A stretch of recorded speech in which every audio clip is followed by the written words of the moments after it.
I am Ferdinand Marcos, and I am the President of the Republic of the Philippines. I stand today on behalf of 110 million Filipinos. Hello Universe, it's me again. Shout out sa inyo guys.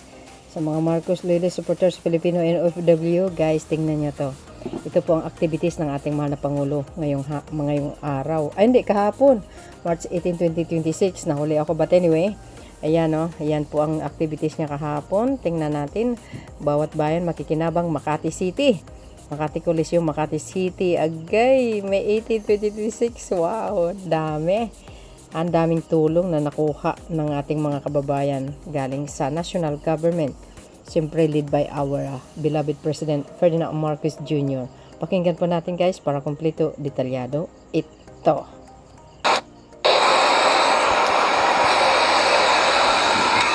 Malaking bagay talaga siya sa amin, lalo na sa akin na ngayon jobless ako, tsaka may maintenance na. Laking pasasalamat namin, lalo na sa akin, kasi parang wala ka nang intindihin, kundi may bigas ka na, parang ang iasukasuhin mo na lang ulam. Malaking bagay na kung every 2 months makatanggap ka ng ganyan, tuloy-tuloy na siya. Blessing na yun talaga sa amin, pang araw-araw na pangangailangan. Maraming salamat po, Pangulong BBM, sa binigay mong bigas sa mga mamamayan, lalo na sa amin dito sa Makati. Yung mga ganitong klaseng scholarship, malaking tulong po siya kasi nakakatulong po talaga siya sa mga estudyante sa transportasyon, sa pagkain o kaya naman sa pagbili ng mga materyales na kailangan para sa eskwelahan at pambayad na rin po ng tuition. Malaki po yung pasasalamat ko na nabilang po ako sa presidential scholar. At magbago na po yung siguro yung trajectory ng buhay ko in a way na hindi lang po kayo natulungan nito, pati na rin po yung mga magulang ko na nagpapaaral din po sa akin. Isang mensahe po ng pasasalamat sa Pangulong Bongbong Marcos. Maraming salamat po sa pagbibigay ng presidential scholar sa mga estudyante na katulad ko. At sana po ay mas mahigitan pa po nito yung mga susunod na programa na inyong ipapatupad. Maraming salamat po. Yung pagtulong po ni Presidente, napakalaking tulong po yun. Kasi yung binibigay niya po sa amin ay para pagtulong din namin sa ating constituents po. Like yung 200,000 na ibinigay, yung 100,000 po, binigay po natin sa ating mga scholars. The other 100,000 po, ang ginawa po namin ay kumuha po kami ng mga additional monoblock chairs because we need these chairs so that whenever we have some meetings and with our constituents, I feel so blessed po. Napakasaya ako kasi first time ko makikita ng personal si Presidente. At least nakikita ko siya sa TV pero of course iba yung personal eh. Kasi pag nakikita po natin ng personal, mas ginaganaan tayong magtrabaho sa ating barangay para matulungan natin ang ating mga constituents so that if we have better constituents, we have better barangays, we will be able to have a better country. Ganun po yun. Dear Mr. President, napakasaya namin dahil kayo po ay tumutulong sa aming mga barangay. We continue that you have good health so that you can continue to help many more people. Mabuhay po kayo, Mr. President.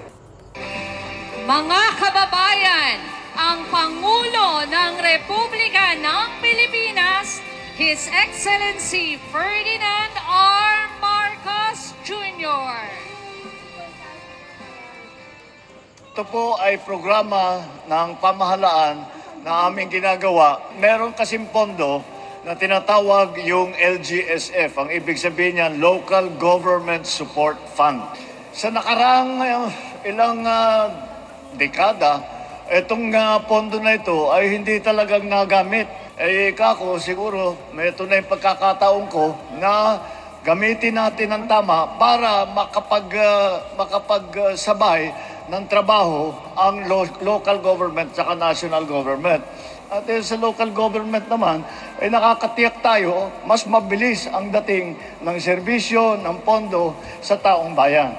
Yung pangalawang programa po ay aming binibigay naman sa ating mga barangay officials na bawat barangay ay bibigyan ng national government ng 200,000 piso. Ang hiningi lang namin sa ating mga barangay official Ika namin, kalahati niyan, gamitin nyo para sa scholarship. Kaya po, ito po ang ating programa. Nandito po ang inyong gobyerno, nakikinig at hindi lamang nakikinig kung hindi ginagawa ang lahat upang tulungan ang ating mga kababayan na nangangailangan. Maraming salamat po. Magandang umaga po sa inyo.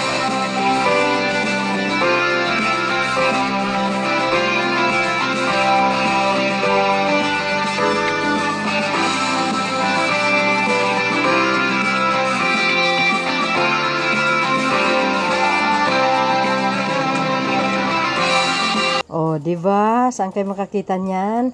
Ganyan dapat ang pangulo. Ah? Oh, ngayon nakikita nyo kung sino talagang nagtatrabaho.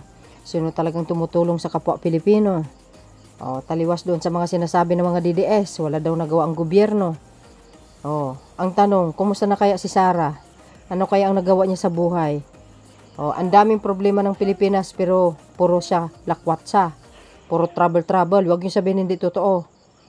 Oh, kukuha ng mic, sisirain ng pamahalaan.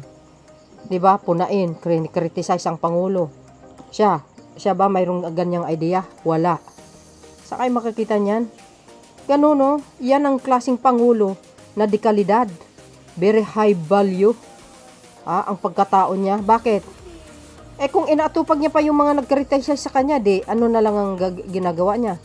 Atupagin na lang yung mga ninira sa kanya. Siyempre, hindi. Yun ang sinabi ng Pangulo.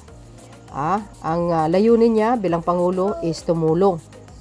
Hindi yung harapin ng mga nambabastos. Yung mga nagbabasing.